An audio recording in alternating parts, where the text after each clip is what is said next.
Lane has left the farm. Hey guys, welcome back to VW Family Farm. It is crazy around here. The last video you saw, we were preparing for a snowstorm, Arctic blast. It came and it has gone, and it has left a lot in its wake. First thing, we have no water. No water at all to the house or to any of our city water.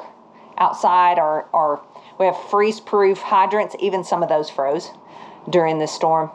No water to any of it.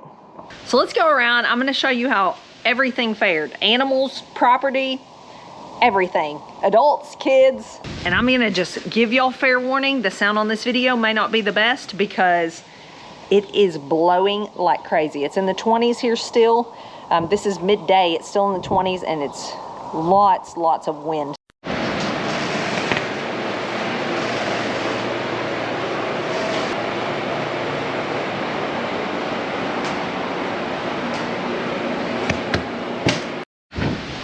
Okay, this literally may be the coldest day yet of this entire whole storm because it's so windy. You can see Ben, he is changing the oil in the farm truck. He's also, we had to get new tires in the midst of all this. And I'll explain that to y'all a little bit later when we go back and take the truck, why we had to do that right now.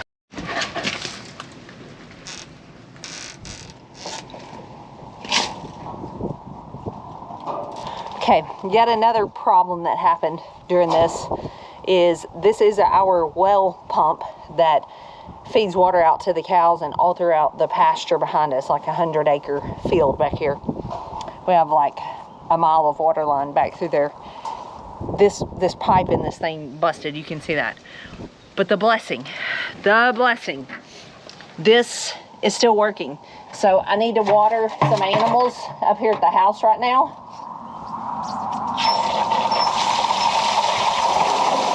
And we still got water, y'all. We have no city water. There's been some sort of major happening with our water company. I'm giving them grace because I'm married to someone who works in the utility business. He's been up, 5 a.m. going out doing cold weather routes and stuff to make sure people still had gas to their homes. These guys with the water company are the same way. They're doing all they can. Is this highly inconvenient? Oh yeah, especially with animals. Are we so blessed that we have a well? Oh, very much yes. So, we're gonna get these horses taken care of first. You can see they're waiting on a drink. I'm having to come out here multiple times a day to take care of them because we've got them in here for their protection. Also, we've got my milk cows out here, so putting them up allows the milk cows to get in this barn too because they don't coexist that well. Are you thirsty, Ben? Are you thirsty, big boy? Oh, I love you.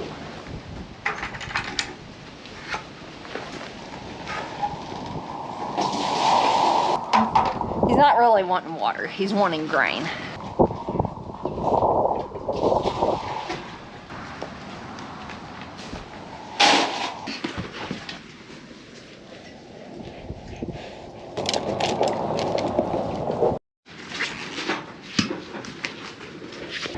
Another thing we've done a lot of this week, pond busting. We just have to bring an axe out here. We have 4 different ponds. Thankfully, one set of the cows has a creek, so we haven't had to bust that. We bring an axe, we cut a big square, and try to get that big chunk of ice off so it takes longer to refreeze. And we've had to do that at least twice a day most days. Oh yes, that's what I've been waiting on. See the square? It's good. So that means I don't have to do it, but more than that, that means they have continuous water. I don't like thinking about animals only having a drink 2 or 3 times a day. That bothers me. All right. Moving on to the next thing. This takes so much longer than normal when animals have ponds and continuous water, but that's okay. I feel like we've been really successful, and part of the thing with the no water, but having the well, which is, oh man, it's been a lifesaver just this last 24 hours is what we've been dealing with this. But the thing about it is, we're quite a ways. You can see pool floaties. All this wind has blown those out of the pool. There's stuff everywhere that's blown around. We're still uncovering problems and different things, but that's okay. Another blessing is this wagon, because we are quite a ways from some of the places I'm taking this water, and this helps tremendously.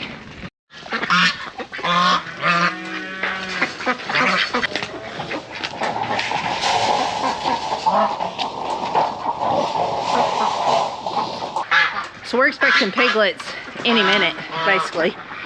And what did y'all think? Did y'all see anybody's bellies dropped? Go back and watch that again. See what you think.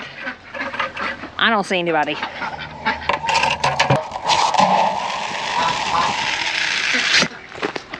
Which I hope it's a bit. We're fixing to go into some more crazy weather.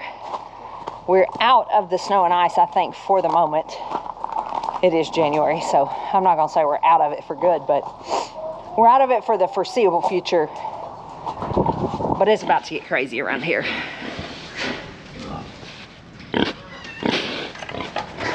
All right, pond number 2. This is actually just a water hole that these old spots have created. But if it is not really frozen, I think we're good on the other ponds too, because this is just a little pond that they've made. It's not deep, so it means it's gonna freeze pretty quick. And so this will be the true test.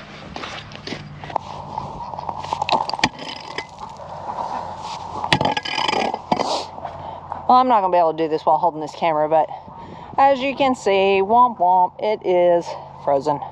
So gotta check the other 2 as well.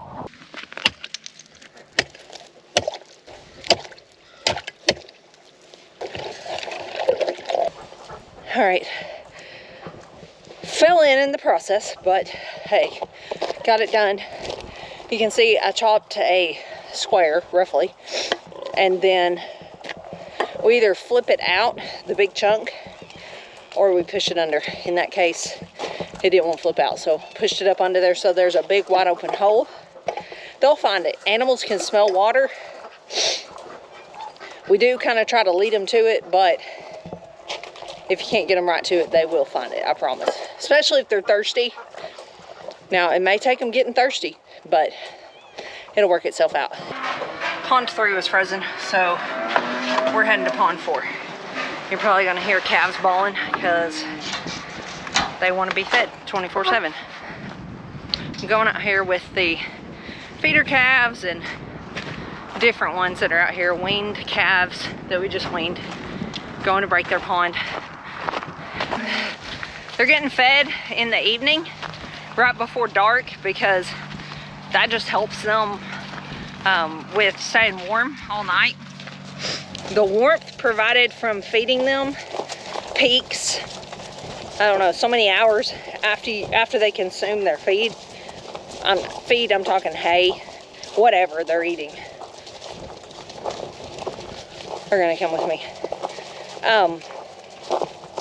So therefore we're doing that right before dark every day instead of doing that in the morning to keep them warmer at night. They're eating plenty. We haven't calculated how much per head they need to be eating on hay and things, and they're getting plenty, but they're also creatures of habit, just like people can be.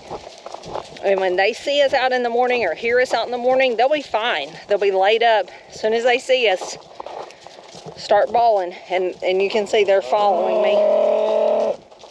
But anyway, gonna go check and see if they have water while Ben's finishing up on the truck.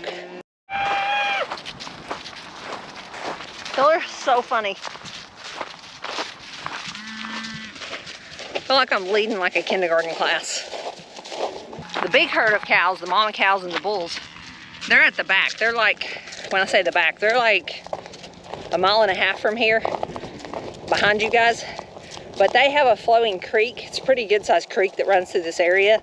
And the part they have is a big part of it, like a wide part. hasn't frozen at all. So that's been amazing. Nature's water is so much better than what we make. And I'm appreciative of ponds and things, but creeks and things that keep moving, they just take care of themselves. It's pretty amazing. And what a great sight. There's water. I don't have to bust anything down here. So we're done busting ponds. We're gonna go feed the pigs up front, and we will be done for now until we put out hay later. I'm not gonna lie, I'm getting really cold at this point. Walking into the north wind, every day up to this point I have bundled up a whole lot more. I let the sunshine fool me today. I usually keep my hat on and my ears covered. I'm one of those people that if I get cold and the wind's cold, my ears hurt. Like, I feel like I've got an earache. My mom always kept cotton balls in my ears. And here I am, grown and out here with nothing on my ears. My mom would be ashamed. All right, the class is marching back. All the animals are taken care of. Ben headed to the back to feed the cows. Thankfully, he is off today. So today's Friday, for some perspective for you guys. I'll go in and probably edit this video and have it up pretty quick. Probably not today, but probably tomorrow. So you're seeing this pretty much in real time. And yesterday, a monumental thing happened here on the farm. You heard me at the beginning of the video and you saw the thumbnail that said, that was the notification I got yesterday that said, Lane has left VW Family Farm. And it's a pretty big deal. It's been coming for a while, and I knew it was coming, but I don't think anything prepares your mom heart fully for it until you just bite the bullet and it happens. As you know, if you've followed our channel for very long, we raised our 2 kids. We built this farm. We built this YouTube channel as a foursome, as a 4-person family. Me, Ben, Lane, and Emily. Lane and Emily are very close in age, just a little over a year apart. And so we had our kids really quickly, and we were thrust into young parenthood, raising babies, and it was difficult. It was almost like twins, but one of them was mobile, and they weren't both infants at the same time. So by the time I had the second one, Emily, Lane was into everything, and so it was like twins on steroids is what I think of it as. Those years are a little bit of a blur. We were kind of in survival mode. And if I could go back, I would enjoy those infant years a bit more. But that's easier said than done when you've got a colicky baby or you're not getting any sleep at night or whatever the case may be. So I think it's always easy to look back with rose-colored glasses and think, oh, I wish I'd done this or wish I'd done that. But I don't think we give ourselves enough grace that, hey, we did the best we could with what we had and what we knew at the time. And yes, I would definitely change some things about those early years, but we made it. And that in itself, that was a pretty big deal, because I did suffer from some postpartum depression during that time. Nothing major, just it was a little difficult for me. I had C-sections, and so I was sent home with, major surgery and a baby to take care of. And I know people do that every day, but I don't think we realize how major that is. We minimize, when people do that. And I'm not saying that's harder than natural birth. Please don't misunderstand me. It's just the experience that I had, and it was hard. And I don't think I realized how hard it was going to be. So, made it through that. They grew up, and we decided after they went to school for a few years to homeschool. That was what we call our first step off the deep end, and we pulled them out and never looked back. And that has been the biggest blessing of our entire life, I think, is that God gave us that time with our kids. We took so many vacations we wouldn't have been able to take. We went in the off season when it was cheaper. We just spent day in and day out here on this farm. We stayed home a lot. Life was simple. We weren't super busy all the time. Lane did play baseball for a part of his childhood, and we were pretty busy during that time. And then it was his decision. He decided he wanted to camp and hunt and fish and have more time to himself. They loved going to the grandparents and just things like that. So life was pretty slow, and it was wonderful for a lot of their childhood. And I've never told a lot of this part of our story, but we even went to church a mile down the road. We just didn't venture super far from this farm. And I remember hearing a sermon that, you know, God doesn't just call us to the back 40. And it was a sermon about, you know, it wasn't talking literally about getting away from your home, but it convicted me. During that time in our life, we stayed really close to home, and we had very limited contact with a lot of people. Our circle was very small, and I'm just to be honest, it was pretty wonderful. We had a really tight circle of people and like-minded and all those things. But that sermon stabbed me in the heart. It was like, yeah, you are isolating. You are living on the back 40. And I'm not saying this for anyone else. It's just, again, my personal experience. But I knew something was coming even back then, that God was calling us to something. And I didn't know what. I honestly thought it was this YouTube channel was going to be our ministry. And it was, and it has been, and it's been wonderful. But he was also calling us out. And to call us out, because we were really rooted, it took some painful years to get us to move and move out of what was comfortable, because we're comfortable, and sometimes you have to get uncomfortable for God to use you, and he was calling us to be uncomfortable. And so COVID came, difficult time, really difficult time for a lot of people. And as soon as COVID started to subside, my dad got sick, and we went through 5 months, and he eventually passed away, and that was earth-shattering for us. And in the midst of all that, God called us out of where we were going to church, and our kids had already gotten involved in a youth group just on a whim. Some kids invited them, they went, and we searched, guys, all over 2 or 3 counties for the perfect church. And can I just tell you, there is no perfect church, because churches are full of imperfect people. And we were just looking for this bullet point list, and just everyone's got their own bullet point list. And so it's going to be difficult for every single person to find that perfect one. And that was an illusion. And we knew where God was calling us, and we fought that for a while. And when we finally, after months of searching, said, okay, God, whatever you want for us, that's what we want. And we went where God had been calling us all along. Our eyes were open, and we saw that it was everything we wanted and needed, and where God was calling us. And we didn't know at the time what such an impact this was going to have on our life. We just knew we were tired. And we were tired of running, and we were tired of fighting, and we were tired of struggling. So we settled in, and suddenly our little circle and our little world exploded.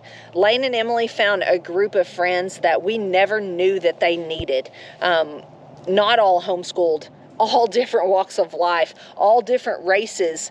It was just the most amazing transformation I got to witness in my 2 kids that I've ever seen in my life. And they were exposed to so many things they'd never been exposed to before. And I'm not talking about bad things. I'm talking about just good people. There's good people outside of my tiny circle.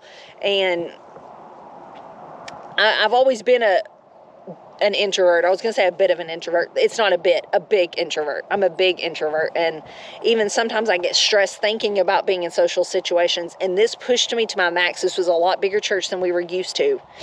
And I know this is a lot more than y'all wanted to know, but this is a really condensed version of our life. And suddenly Ben and I were thrust into youth ministry. And we had tried that once before and said we didn't ever want to do that again because it wasn't very successful the first time. But we thought, okay, we feel this is where we need to be. And we said yes, and it's been one of the best things we ever said yes to that we never saw coming. Fast forward, Lane and Emily both became really tight with the youth pastor at this church, and he took Lane under his wing and mentored him and helped mold and shape him.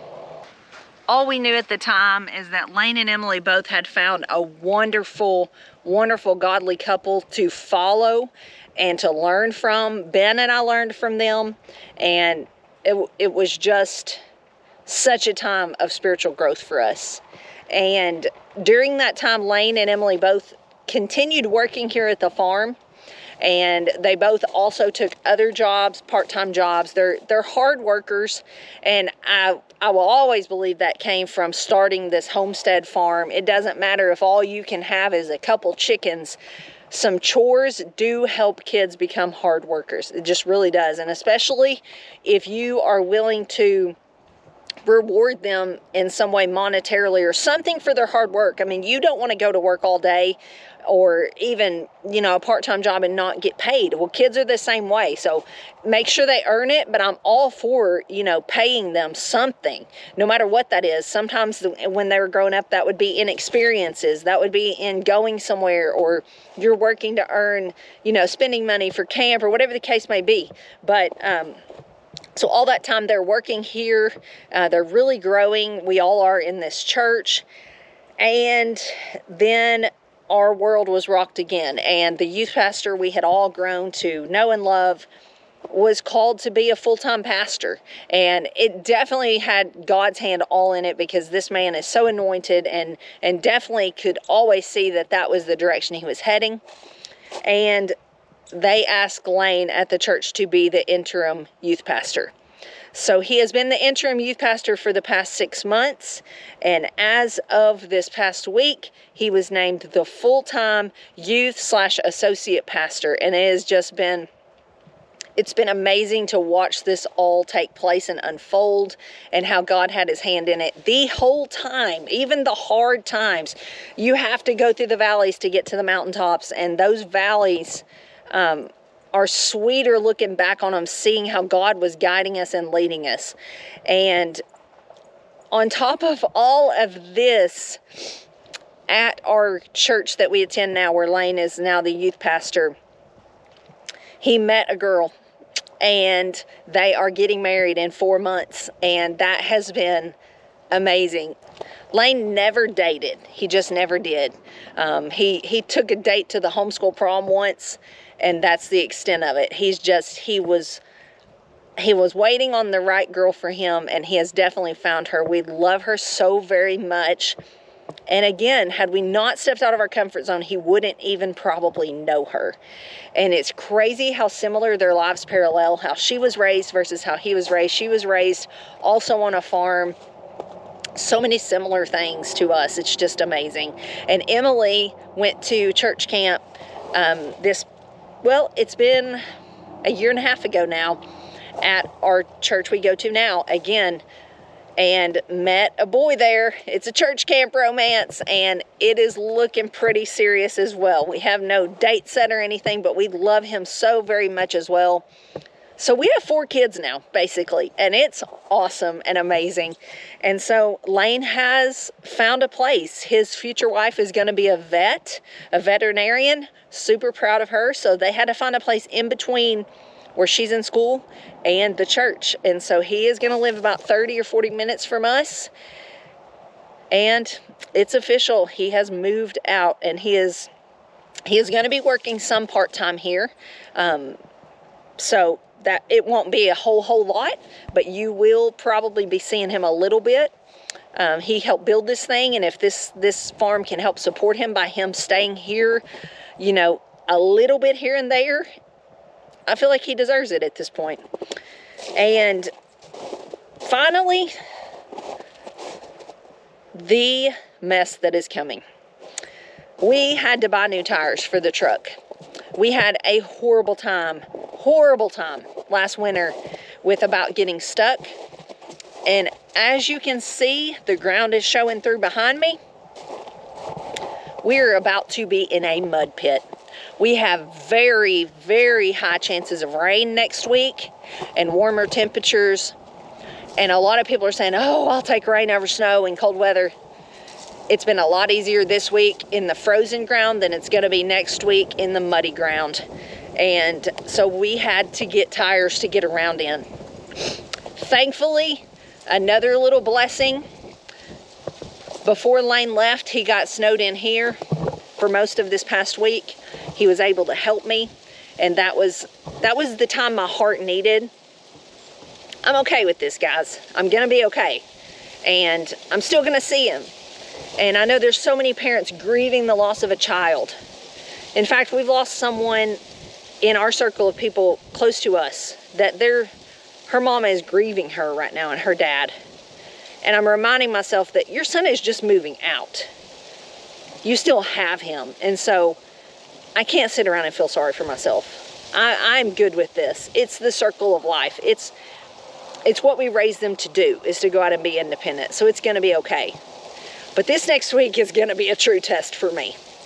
Trying to do all of this without him being in and out and helping. And he starts the truck for me when it won't start. When he sees me, he'll come and just help carry a bucket. You know, he's just thoughtful like that. And him not popping in and out, it's going to be different.